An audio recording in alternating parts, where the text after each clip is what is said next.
Phone number వచ్చేసి 958 100 1067. ఇంకొక చిన్న విషయం అండి, మీలో చాలామంది చాలా మంచి మంచి పేరెంట్స్ ఉన్నవాళ్ళు, మంచి వాయిస్ ఓవర్స్ ఉంది, మంచి ఎడిటింగ్ స్కిల్స్, ఇలాంటి స్కిల్స్ ఉన్న వాళ్ళు చాలామంది ఉంటూ ఉంటారు. వీళ్ళంతా కూడా గ్రూప్స్లో ఒకరికొకరు మ్యూచువల్ కోఆపరేషన్ చేసుకుని మంచి కంటెంట్ క్రియేషన్ చేసి యూట్యూబ్ ఛానల్స్ ఇప్పుడు కొత్తగా వస్తున్నారండి. చక్కగా యంగ్ అమ్మాయిలు అంతా మంచి ఫైటింగ్ స్పిరిట్ ఉండి వాళ్ళు మంచి కంటెంట్ క్రియేషన్ చేస్తున్నారు, నాకు డిస్ట్రిబ్యూట్ చెప్తున్నారు. అలా మీకు తెలిసి మీకు అలాంటి ఇంట్రెస్ట్ ఉంటే కనుక ఖచ్చితంగా అప్రోచ్ అవ్వండి, కలిసి వర్కౌట్ చేద్దాం. ఇది అన్ని స్థాయిల్లో సోషల్ మీడియా ద్వారా కూడా మనకు కొంచెం ధర్మాన్ని పైకి తీసుకురావడం చాలా అవసరం. అండ్ తర్వాత వాళ్ళకి ఎలాంటి సమస్యలు వస్తే ఏదైనా పబ్లిక్ సైట్స్ పెట్టడం, లేదా వాళ్ళని కేసులు పెట్టడం, ఇలాంటివి ఏదైనా జరిగితే కనుక ఈ విషయాల్లో కూడా మన ఎడ్యుకేటర్స్ అందరం కూడా కలిసికట్టుగా వాళ్ళ సహాయాన్ని, వాళ్ళకి ప్రొడక్షన్ కూడా అందించాల్సిన అవసరం చాలా ఉంది. అవసరం. నా నెంబర్ 958 100 1067. అనకాపల్లి. నా ప్రాక్టీస్ అయితే హైకోర్టు అంటే హైకోర్టు నడుచుకున్నాను.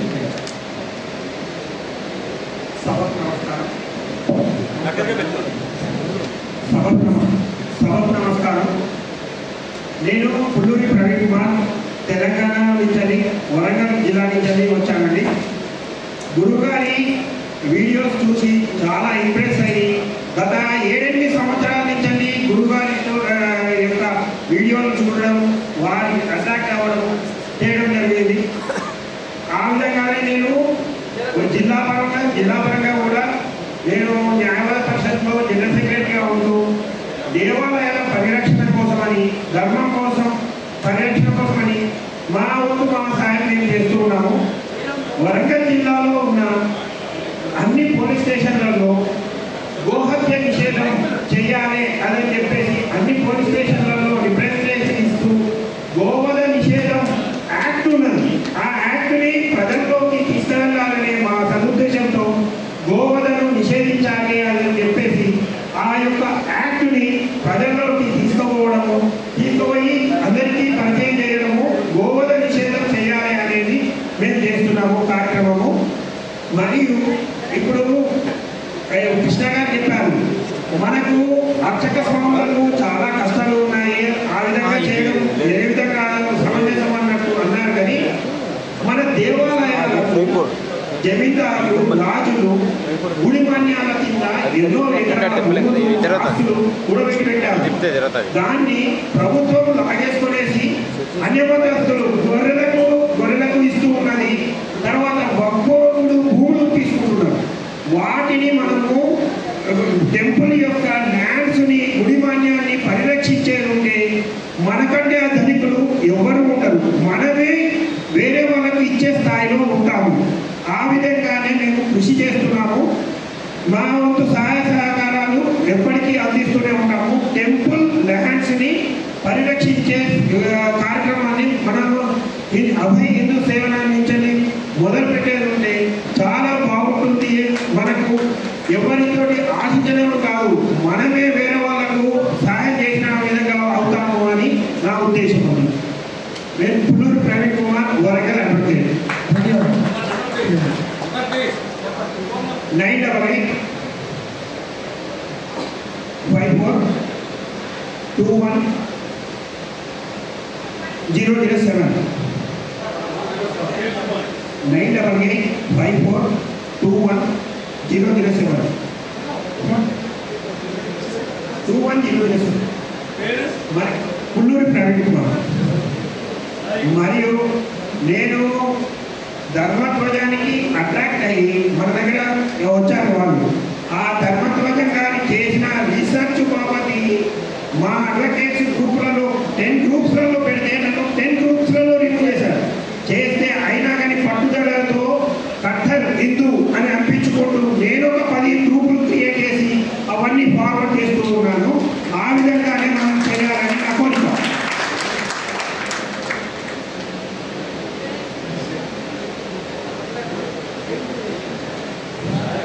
హలో, నమస్కారం. నా పేరు వైఎస్వి ప్రతాప్. అడ్వకేట్ అని విజయవాడ బార్ స్టేషన్లో నేను ప్రాక్టీస్ చేస్తాను. మా కొలీగ్ శ్రీకృష్ణ గారు కూడా చాలా జయరామ్ గారు అనుకున్నారండి. జయరామ్ గారు చాలామంది ఉన్నారు కానీ ఓకే. ఇప్పుడు ఇందాక నుంచి వీళ్ళు చెప్పేది ఏంటంటే నేను ఫీజు ఏం తీసుకోకుండా కూడా నేను చేస్తాము అది అని చెప్తున్నారు. కానీ నాకు ఒక చిన్న ప్రాబ్లం ఉంటుందండి. ఎందుకంటే నా పర్సన్ ప్రకారంగా without consultation agreement is not valid. మనమంటూ ఫీజు తీసుకోకుండా డబ్బు తీసుకోకుండా మనం ఉచితంగా చేస్తాము అంటే it is not valid according to law. చట్ట ప్రకారం అది చల్లదండి. రెండోది ఏంటంటే ఉచితం అనేటువంటి అలా ఉన్నప్పటికీ కూడా రెండోది ఏంటంటే ప్రతిఫలం లేకుండా ఎంతైనా కొంత ప్రతిఫలం అసలు ఏమీ లేకుండా చేసేటువంటి యజ్ఞం అది రాక్షసులు రాజైనటువంటి బలిచక్రవర్తి దొరికింది కానీ భగవంతుడికి కాదు. అలా ఆ విధానం ప్రకారంగా నేను మాత్రానికి కేసుకు ₹1 మాత్రం ఖచ్చితంగా తీసుకుంటాను. ఆ రూపాయి నేను తీసుకున్నప్పుడు నాకు అనిపిస్తుంది ఏమని నేను భగవంతుడు చెప్పుకుంటా.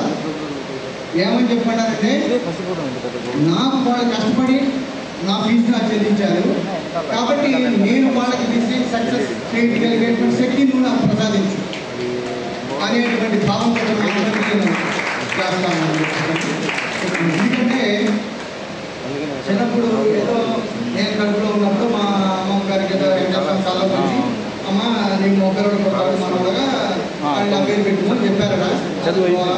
సరే అక్కడి నుంచి పుట్టిన మొక్కల్లో పుట్టాము. పుట్టిన తర్వాత మా తాతయ్య గారు మా ఆయన కాదు ఈ పేరు చెప్పాలని చాలా రకరకాల తర్వాత పెట్టుకుంటే సరే మొత్తానికైతే మా నాన్నగారు పేరు సెట్ చేశారు శ్రీనివాస విజయ ప్రతాప్ అని.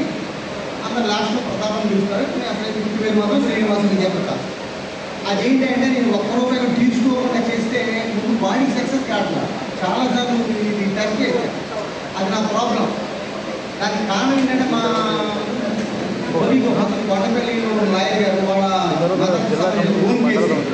ఓన్ కేసు అయిన తర్వాత మొత్తం అంతా తయారు చేశాను. అంతా డ్రాఫ్టింగ్ అంతా తయారు చేసినంత చేసిన తర్వాత ఇక ఫైల్ చేసే ముందు అరే అబ్బాయి ఎంతో కొంత ₹1 అంతా చూడ నువ్వు అదేమి ఇప్పుడు మాత్రానికి నువ్వు చేసుకోబాగా ఇంత ట్రైన్ అయినా కానీ అని చెప్పేసి అన్నాను. అట్లాంటి ఏముందో లేకపోతే అదేముందో మేము ముస్లిమ్స్ మా సాయిబులు మాకు అట్లాంటి ఏముందో అని అన్నాడు. ఈ కర్మరా అన్నాను. అయిన తర్వాత వాడు ఏం చేశాడంటే పాప గుమ్మస్తాకి ఫీజు ఇచ్చాడు.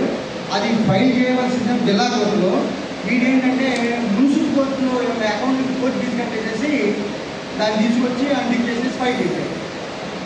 నేను చూసేవాడు ఏంటంటే ఈ అకౌంట్కి పడేది కాబట్టి ₹1 ఫీజు కట్టే వచ్చింది లేకపోతే అని చెప్పేసి కోర్టు ఫీజు నాట్ ఫైల్ అని చెప్పి రిటర్న్ చేసింటాడు మొత్తం. తర్వాత నాన్న బాధపడాల్సి వచ్చింది అని కూడా మార్చుకొని తీసుకున్నాను. అప్పుడు అన్నాడు అన్నమాట బాబు ఇది గర్వంతేనా అని చెప్పేసానని ఒక ₹50 చేతులు పెట్టి ఆ దోషం మళ్ళీ యాక్సెప్టెన్స్ చేసేసి మళ్ళీ రీసబ్మిట్ చేస్తే అప్పుడు నెంబర్ అయింది.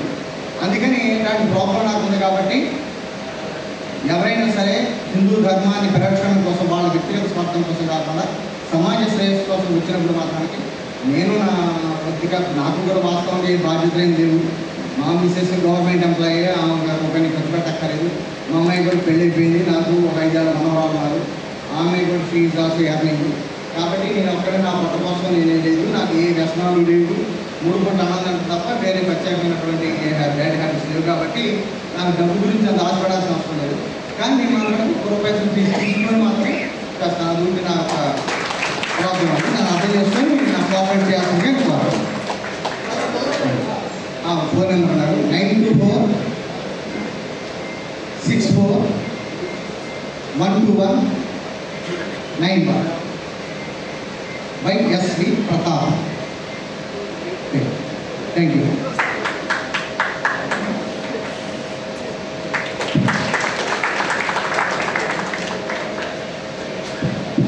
भारत माता की చాలా వేదికల మీద మాట్లాడాము. కానీ స్వామీజీ ముందు మాట్లాడడానికి కొంచెం నర్వస్గా ఉంది. స్వామీజీ పాదాలకు నమస్కరించుకొని ముందుగా ఇటువంటి అద్భుతమైన కుటుంబాన్ని పరిచయం చేసిన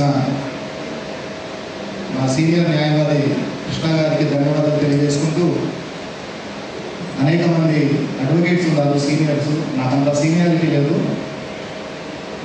కానీ ఒక కట్టర్ హిందూగా సీనియారిటీ ఉంది.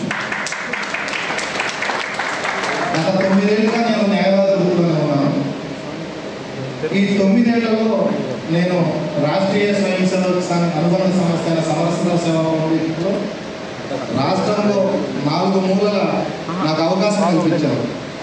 నాకు ఇచ్చిన సబ్జెక్ట్ వచ్చేసి లీగల్గా చర్చిని ఏ విధంగా ధ్వంసం చేయాలి. నాకు ఇచ్చిన సబ్జెక్ట్ అదే. ఇంకొక మాట నాకు ఇచ్చిన చట్టబద్ధంగా ఒక చర్చిని అక్కడి నుంచి ఏ విధంగా ధ్వంసం చేయాలి. ఒక న్యాయవాదిగా చేసిన కేసులు తక్కువ, కానీ రాష్ట్రంలో అన్ని 4 మూలల్లో ఒక కార్యకర్తను తయారు చేయడం కోసం నాకు అవకాశం కల్పించారు. నాకు రాష్ట్ర నలుమూలల నుంచి నేను భారతీయ జనతా పార్టీలోకి వెళ్ళక ముందు ప్రతిరోజు రాత్రి నాకు 3 గంటలకు కూడా ఫోన్ కాల్ చేయొచ్చు, మీరు ఎప్పుడైనా ఫోన్ చేయొచ్చు అని చెప్పి నా నెంబర్ ఇవ్వడం జరిగింది. గ్రూప్స్లోనే వాళ్ళు ఫోన్ చేస్తూ ఉండేవాళ్ళు, ఇలా ఉందండి సమస్య, ఏం చేయమంటారు. హిందూ బంధువులరా, మనం ఒకటి గుర్తుపెట్టుకోవాలా, ఎప్పుడైతే మనం పోరాటం చేయాలని ముందుకెళ్తామో మన రైట్ ఏంటో మనం తెలుసుకోవాలి. మేము ఒక చిన్న ఉదాహరణ చెప్తాను. నా గ్రామంలో మత మార్పులు బాగా జరుగుతున్నాయి. నాకు ఏం చేయాలో అర్థం కాలేదు. సమాచార హక్కు చట్ట ప్రకారంగా ఈ గ్రామంలో ఎన్ని దేవాలయాలు ఉన్నాయి, ఎన్ని మసీదులు ఉన్నాయి, ఎన్ని చర్చిలు ఉన్నాయి ఇవ్వగలరు అని చెప్పి తహసీల్దార్ గారిని అడిగాను. ఫస్ట్ సమాచారం వాళ్ళు సమాచారం ఇచ్చారు, వాటికి పర్మిషన్స్ ఉన్నాయా అవి కూడా ఇచ్చారు. ఇచ్చిన తర్వాత నేను 2వ సమాచారం అడిగాను, ఎంతమంది హిందువులు ఉన్నారు, ఎంతమంది క్రైస్తవులు ఉన్నారు, ఎంతమంది ముస్లిమ్స్ ఉన్నారు అని అడిగాను. అడిగిన వెంటనే వారు సమాచారం ఇచ్చారు. ఫస్ట్ సమాచారంలో మా గ్రామంలో చర్చిలు 7 ఉన్నాయి, కానీ పర్మిషన్ లేదు. మసీదు 1 ఉంది, పురాతనం నుంచి ఉంది, దానికి పర్మిషన్ లేదు. దేవాలయాలు ఎన్ని దేవాలయాలు అయితే ఉన్నాయి, 8 దేవాలయాలు ఇచ్చారు. చర్చిలు 7 నో పర్మిషన్. సరే, వాళ్ళు ఇచ్చారు, నిజంగా వాళ్ళకి ధన్యవాదాలు. 2వ దాంట్లో క్రైస్తవులు ఎవరూ లేరు, 0. సో నేను తహసీల్దార్కి ఇంకొక అర్జీ రాశాను, అయ్యా మా గ్రామంలో క్రైస్తవులు ఎవరూ లేరు, సో 7 చర్చిలు ఎందుకు, ఆ 7 చర్చిలు తీసేయడం పెట్టారు. వాడికి అర్థం కాదు, మాట్లాడడానికి ఇక లేదు. పరిగెట్టుకుంటూ వచ్చాడు, అమ్మ ఎందుకు ఇచ్చాడు రా ఇలా, ఎంత పని చేసాడు వీడు. ఓకే సార్, ప్రతి గ్రామంలో మనం ఈ ఎక్సర్సైజ్ చేసినట్లయితే ఒక అడ్వకేట్ పని చాలా ఈజీ అవుతుంది. న్యాయవాదులు కొందరే ఉంటారు, కానీ ఆ న్యాయ సలహాలు మనం తీసుకొని మనం చేసినట్లయితే న్యాయవాది కన్నా మీరే గొప్పవాళ్ళు అవుతారు. ఇందులో మాత్రం ఎటువంటి సందేహం లేదు. నాది సరిహద్దు అండి, నా పేరు అన్నపాక ప్రఫుల్ల శ్రీకాంత్, జగ్గయ్యపేట నియోజకవర్గం నాది. తెలంగాణ బార్డర్ని మేము షేర్ చేసుకుంటాము. ఆ నేషనల్ హైవే నుంచి వెళ్ళేటప్పుడు నా ఇల్లు ఒక 100 మీటర్ల దూరంలో ఉంటుంది నేషనల్ హైవేకి. ఆవులు పోతున్నాయని చెప్పి మాకు సమాచారం వెంటనే వస్తుంది. ఎందుకంటే మాకు అక్కడ కీసర టోల్గేట్ దగ్గర కార్యకర్తలు తయారు చేసుకున్నాం. ఆ కార్యకర్త CCTVలో చూసి ఆ కంటైనర్లో ఆవులు వస్తున్నాయి, గోవుల్ని తీసుకొస్తున్నారని చెప్పి అక్కడ మన కార్యకర్త సమాచారం ఇస్తే మేము పహారా రాసి కూర్చుంటాం. ఒక 10 మంది బయలుదేరి వెళ్ళాము. ఎవడో ఒకడు 3 కంటైనర్లు పట్టుకున్నాము. ఈ 3 కంటైనర్లో 350 గోవులు ఉన్నాయండి. 3 కంటైనర్లో 350 గోవులు కుక్కి పెట్టారు. మేము అది ఆపినప్పుడు ఆ డ్రైవర్ నాకు రివాల్వర్ చూపించాడు. నా పక్కన 9 మంది పారిపోయారు, కానీ నేను మాత్రం రాయి తీసుకొని ముందు దొరికాను. చావటానికైనా చంపటానికైనా ఒక హిందూ మనస్తత్వం వస్తేనే మన ధర్మాన్ని మనం కాపాడుకుంటాం.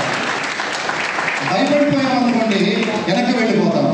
నేను న్యాయవాదం ఆలోచించలేదు, కేవలం నా గోమాత నేను కాపాడుకోవాలి, నా గోవు కోసం నేను చావటానికైనా సిద్ధంగా ఉన్నా, చంపటానికైనా సిద్ధంగా ఉన్నా అని చెప్పి ముందు దొరికాను. వాడు భయపడ్డాడు. తర్వాత మేము చేసిన పని ఏంటంటే, హిందూ బంధువులు ఎవరైతే ఉన్నారో 4-5 అందరం కలిసి జగ్గయ్యపేట కోర్టులో ఉన్న న్యాయవాది దగ్గరికి వెళ్ళి ఎవరు కూడా వీళ్ళకి బెయిల్ ఇవ్వమాకండి అని చెప్పాను. మీరు బెయిల్ ఇస్తే బహిష్కరిస్తాం అని మేము ఆ న్యాయవాదులు చెప్పాము. ఎవరో ఒక గొర్రెపేట న్యాయవాది నేను చేస్తాను ముందుకు వచ్చాడు. నేను అన్నాను, నువ్వు కేసు చేయి, నా ఎలా నీ సంగతి చూస్తా అన్నా.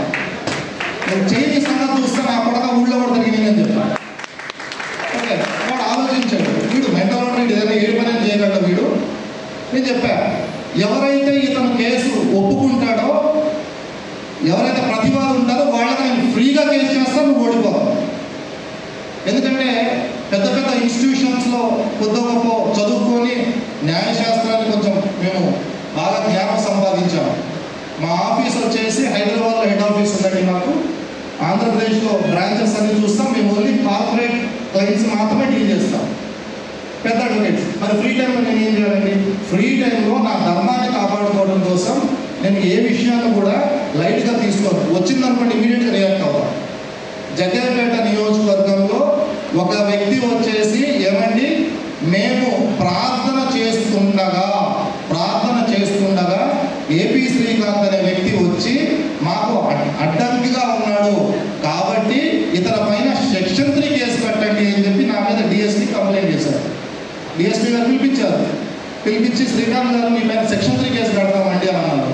నేను అన్నా, సరే డిఎస్పీ గారు కంప్లైంట్ చదవండి ఒకసారి అన్నాను. వారు కంప్లైంట్ చదివేటప్పుడు వారు ప్రార్థన చేస్తుండగా మీరు వారి ప్రార్థన ఆపారంట, అందుకోసమే మీ పైన సెక్షన్ 3 కేసు పెడతారంట అన్నారు.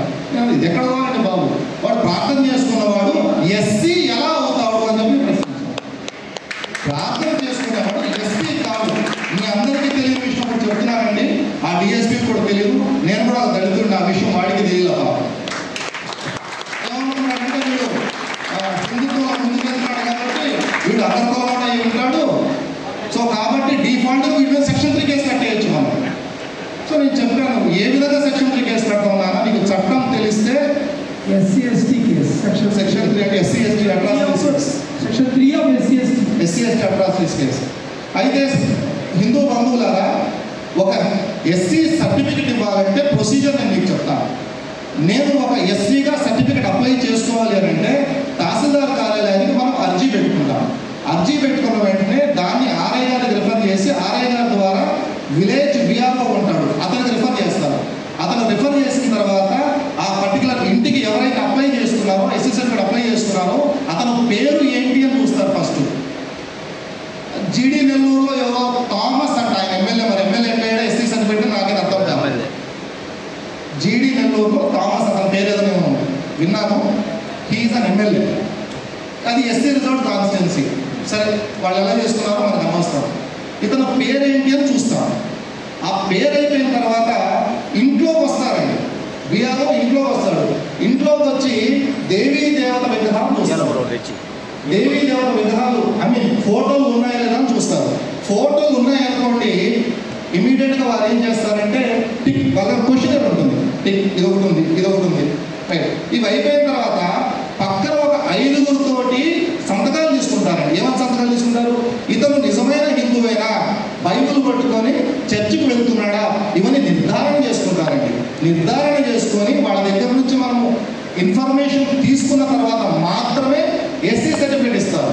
అంటే చూడండి ఎంత పెద్ద ప్రొసీజర్ ఉందో. ఎస్సీ సర్టిఫికేట్ తీసుకోవడం కోసం ఇంత ప్రొసీజర్ని వైలేట్ చేసి థామస్ ఏ విధంగా ఎస్సీ సర్టిఫికేట్ తెచ్చుకున్నాడండి? ఇది మనం ఒక్కసారి ఆలోచించాలి. మేము నందిగామ నియోజకవర్గంలో ఒక అతను ఎమ్మెల్యేగా పోటీ చేస్తుంటే మేము వీడియోలు తీసాము. అతను చర్చికి వెళ్ళేటప్పుడు వీడియోలు తీసాము. ఇతను పక్కా క్రైస్తవుడు, ఇతను ఈ సర్టిఫికెట్లో పోటీ చేయడానికి అర్హత లేదు అని చెప్పి మేము ఆర్ఓ కంప్లైంట్ చేస్తాం. ఎలా చేస్తారండి అంటే, చూసి చూడటం వదిలేండి సార్, ఎందుకు సార్ ఇతను అనుకున్నారు, చూసి చూడటం వదిలేండి సార్, చూసి చూడటం వదిలేండి. ఇందాక ఒక మిత్రుడు వచ్చారు, అతను ఒక కరపత్రం చేతిలో పెట్టారు. కేవలం ఎంపీ ఎమ్మెల్యేలు కాకుండా లోకల్ బాడీలో మన హిందువుని గెలిపించుకున్నట్లయితే మన ధర్మాన్ని మనం కాపాడుకుంటాం. మన ప్రాబ్లం ఏంటంటే హిందువుకు ఓటేయమండి. మనం అక్కడ కనిపించినప్పుడు అతను ఏంటి మనం చూడమండి. కులానికి ఓటేస్తున్నాం కానీ హిందూ ధర్మానికి ఓటేయట్లేదండి. నేను రాజకీయం మాట్లాడడానికి రాలేదండి, బాధ కలుగుతుందండి. ఈరోజు మన ధర్మం ఇలా నిలబడడానికి ఇటువంటి స్వామీజీలు వాళ్ళ లైఫ్ మొత్తం త్యాగం చేసి హై రిస్క్లో ఉన్న స్వామీజీ ఎవరైనా ఈ రాష్ట్రంలో ఉన్నారంటే రాధామనోహర్ హై అలర్ట్గా ఉన్నారు. వారి మీద ఏ క్షణాలైనా సరే ఏమైనా చదివిస్తారు. ఆయన భయపడ్డారా? ఆయన ఇంటర్వ్యూస్ నేను చాలా చూశాను. చూసి ఎట్లా వెళ్తున్నారు, ఏంటి ధైర్యం ఏంటి, ఈ ధైర్యం ప్రతి ఒక్కరికి వస్తే ఎంత బాగుంటుందని మనం ఆలోచించాలండి. మనము ఒక్కసారి వారి వీడియోస్ చూసి మనం ఆనందపడటం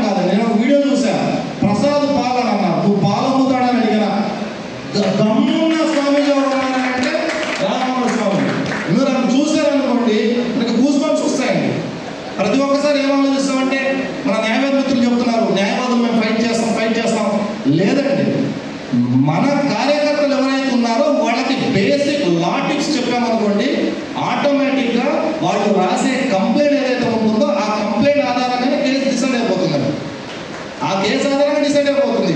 మేము 48 ఆవులు పట్టుకున్నాం. 48 ఆవులు పట్టుకున్నప్పుడు లోకల్ ఎమ్మెల్యే, అప్పుడు వైఎస్ఆర్సీపీ ఎమ్మెల్యే వచ్చాడు. వచ్చి లాయర్ గారు చూసి చూడనట్టు వదిలేయాలి కదా అన్నాడు. నేను అన్నాను చూసి చూడనట్టు వదిలేదు కూడా. నేను 2019 ఎమ్మెల్యేగా పోటీ చేశాను, నీకు అగేన్స్ట్గా ఎమ్మెల్యేగా పోటీ చేశాను. కానీ నా హిందువులందరూ గొర్రెలు ఒంటెలు కాబట్టి ఓట్లను అడబట్టే, నాకు ఎవరు ఓటేయాల. వేయకపోయినా మాకు అభ్యంతరం లేదు, మేము నిలబడే ఉంటాం, గోవు కోసం నిలబడతామని అన్నాం. అన్నవాడిని అక్కడ అన్నాడు ఈ ఒక్కసారికి వదిలేద్దాము అని అన్నారు.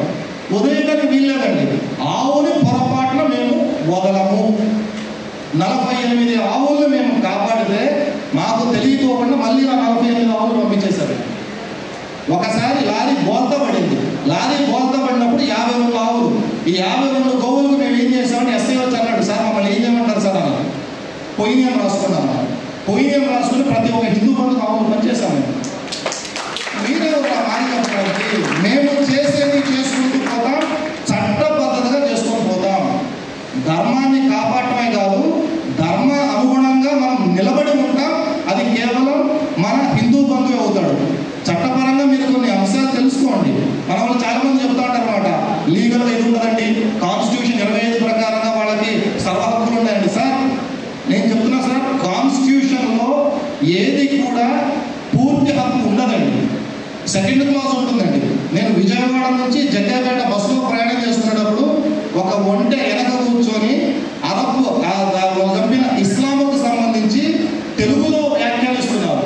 ఇస్లాంకు సంబంధించి నేను లేసేని చెప్పాను, ఏ బాబు నువ్వు నా సౌండ్ తగ్గివా అన్న వెంటనే అతను నాకేం చెప్పాడు అని అంటే, నాకు రాజ్యాంగ ప్రకారంగా స్వేచ్ఛ ఉంది, ఆర్టికల్ 25 ఉంది అన్నాడు. గొర్రె ఒంటే నీకు తెలిసింది ఒకటేరా బాబు, క్లాస్ 2 చూడు, అంబేద్కర్ మామూలు కాదు, క్లాస్ 2 చదువు ఉంది ఏముంటుందో. It is not an absolute right, అంటే నీకు సంపూర్ణ హక్కు కాదు. నాకు ఎప్పుడైతే ఇబ్బంది కలిగిస్తుందో షటా మూసే ఇమీడియట్గా, నువ్వు ముయ్యకపోతే ఫోన్ బయటికి చేస్తానన్నా ఇమీడియట్గా కట్టేసుకోవడానికి అర్థమైపోయింది. ఎదుటి వ్యక్తికి గొర్రెకు కానీ ఒంటెకి కానీ ఎప్పుడైతే ఈ గోవు బలంగా ఉంది, బుద్ధింది అని ఎప్పుడైతే అర్థమవుతుందో వాడు జాగ్రత్త పడతాడు. మనతో డిస్కషన్ చేయండి. నా సొంత ఊరు పేరు వచ్చేసి షేర్ మొహమ్మద్ పేట. నాకు నచ్చల ఆ ఊరు పేరు. మా నాన్నగారిని అడిగాను, ఏమిటి నాన్న ఈ ఊరు షేర్ మొహమ్మద్ పేట అంటున్నారంటే, కాదు నాన్న ఈ ఊరు పేరు గోపాలపురం అని అన్నారు.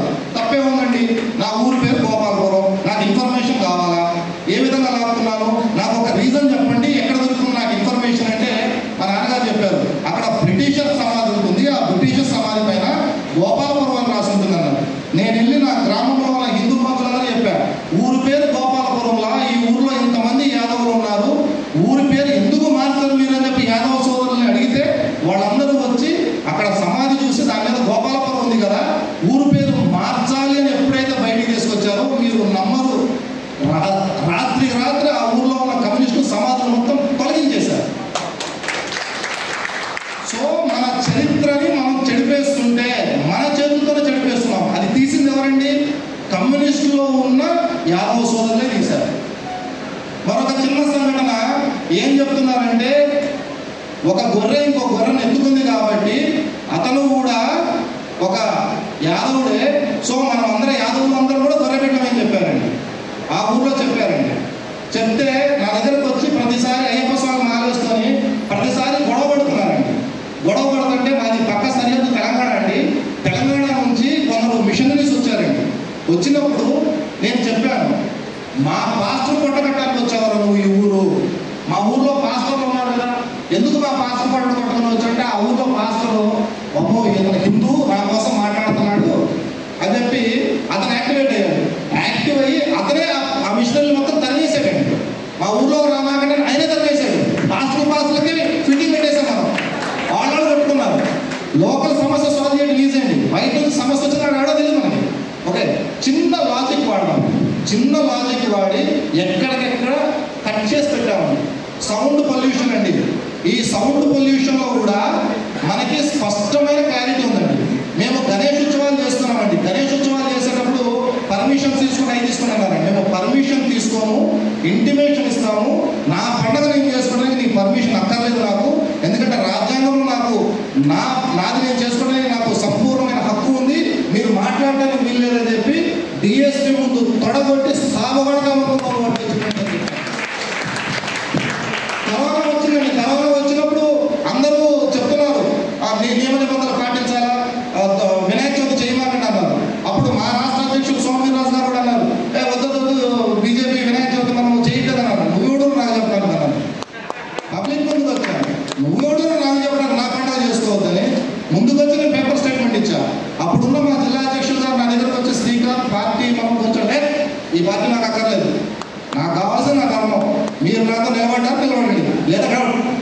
నన్ను సస్పెండ్ చేస్తే చేసుకోండి, నాకు అర్థం లేదు. నాకు నా ధర్మం నాకు ముఖ్యం అని చెప్పేసి గణేష్ ఉత్సవాలు జగ్గయ్యపేట చేయించామండి. మన ముఖేష్ అడ్వకేట్ గారు వీళ్ళందరూ మాట్లాడి హైకోర్టులో రిట్ వేసి మనం పర్మిషన్ తెచ్చుకున్నామండి. పర్మిషన్ తెచ్చుకునే దౌర్భాగ్య స్థితికి మనం దిగజారడానికి కారణం మనం అందరం కూడా హిందువుగా ఆలోచించట్లేదు, సెక్యులర్ హిందువుగా ఆలోచిస్తున్నామండి. ఫైనల్గా ఒక మాట ముగిస్తానండి. నన్ను ఒక గుళ్ళో పూజారి అడిగారు, అందరూ సమానంగా ఉండరు కదా, అందరూ సమానమే కదా, మనం ఎందుకు ఇలా చేస్తున్నామంటే నేను అయినాను అయ్యగారు మీ 5 ఏళ్ళు చూపించి 5 ఏళ్ళు చూపించాడు, ఏళ్ళన్నీ సమానం ఉండాలి కదా, మరి బొటన వేలతో సగం నరికేద్దాము మొత్తం అన్నాను. కుష్ఠోళ్ళ ఉంటావు హిందూ ధర్మాన్ని కాపాడే విషయంలో. నువ్వు ఈ రోజు ఇక్కడ ఉన్నావంటే కారణం మాలాంటి హిందువులే. దయచేసి మాకు సపోర్ట్ చేయండి అని చెప్పి ధైర్యంగా ఉండాలి. ఫైనల్గా నేను ఫినిష్ చేసిన ఒకటే చెప్తానండి, బాధ్యత మొత్తం కూడా న్యాయవాది మీద పెట్టకండి. బాధ్యత మొత్తం కూడా న్యాయవాదిగా పెట్టకండి. మీరు కంప్లైంట్ ఏదైతే చేస్తారో అది ప్రాపర్గా ఉంటేనే న్యాయవాది దాన్ని ఈజీగా ఫైట్ చేయగలడు.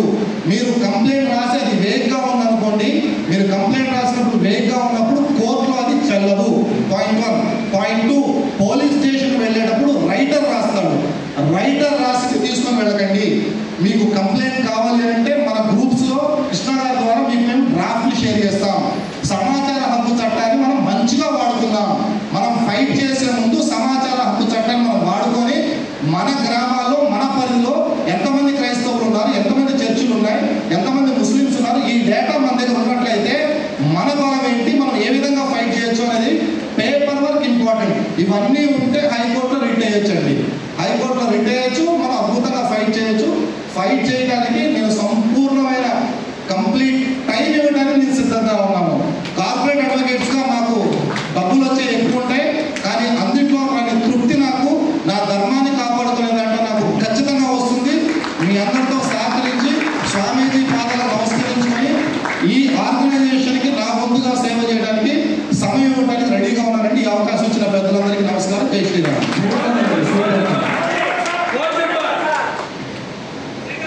సార్ 9494 653470.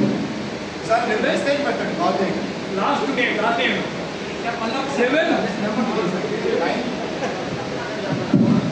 9494 653470 మెసేజ్ పెట్టండి. మీకు వాట్సాప్లో కావాలంటే నేను కంప్లైంట్ పంపిస్తాను. నా పేరు ఏపీ శ్రీకాంత్ అండి, జగ్గయ్యపేట.